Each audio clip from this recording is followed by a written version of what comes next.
Welcome to the Week 7 edition of the Fifth Down. I'm Travis Kozak. I'm Shannon McGrath, and the Alpena Wildcats haven't had the results they would have liked to at this point in the year, with 5 losses in the last 5 games. However, there was still plenty of excitement at Wildcat Stadium tonight, with fans packing the stands, hoping to see Alpena end that streak on homecoming. The Wildcat band cheering hard for a win over TC Central. Late in the second quarter, Trojans up 10-0 and looking for more, though. Sean Williams hit Zach Egbert on the slant. He takes off toward the goal line, but gets stripped, and the Wildcats jump on it inside their own 5. Alpena trying to capitalize on the turnover. Jordan Ferguson hits the hole hard, breaks it outside, and throws off a defender for the big first down.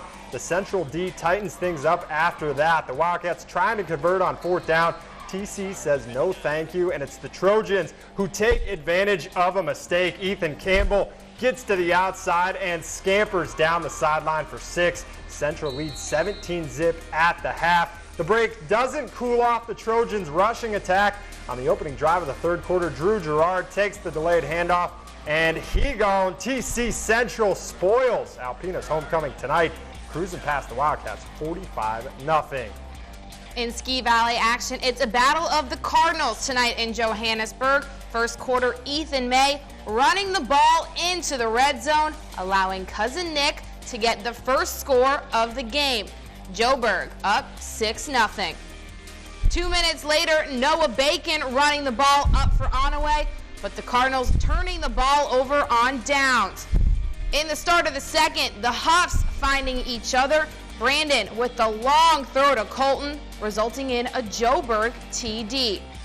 Onaway now down 14-zip. Carlos Bautista throwing into the end zone to Tommy Auger, making it 14-6. But in the second half, Joburg pulling away from Onaway, winning its 4th straight game, 32-14.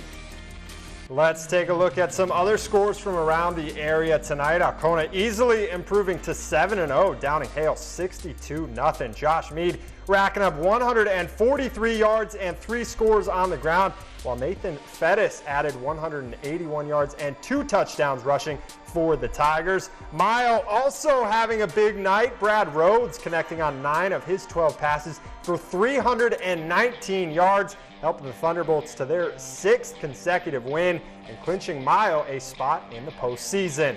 Tawas taking down Pinconning tonight. Austin Brown leading the Braves in rushing, finishing tonight with 2 scores, while Jake Morgan ended the game with 2 touchdowns of his own off a punt and kick return.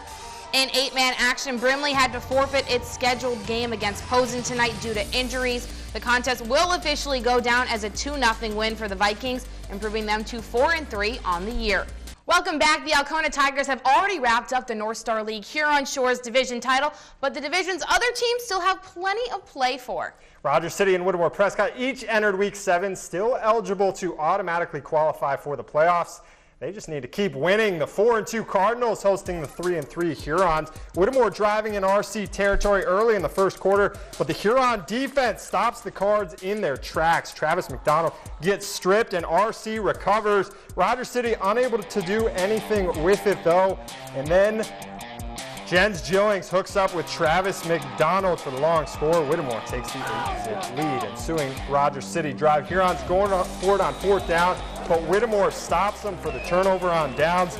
Then it's deja vu for the Cardinals. Gillings to McDonald. Part 2 results in another score. 16-0 Whittemore. In the second quarter, the Cardinals continue going with the Golden Arches. McDonald on the ground this time.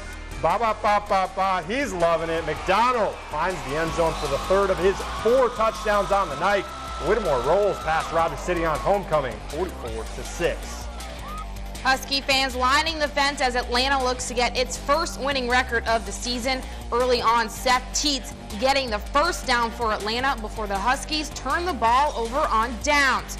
Another keeper running the ball, Brandon Childress, setting Baldwin up for its next play. Childress connecting with Daquan Fisher. Touchdown, Panthers. 5 minutes later, Josh Barrett intercepting Childress's throw, allowing Jacob Chambers to bring the ball up to the 20-yard line, and he'd score on the next play, making it 14-6 Baldwin. Fast forwarding now to the fourth quarter, Huskies down 2 scores, but not for long. Barrett running this one in, but it still wouldn't be enough. Atlanta falling 36-28, ending their 3-game winning streak.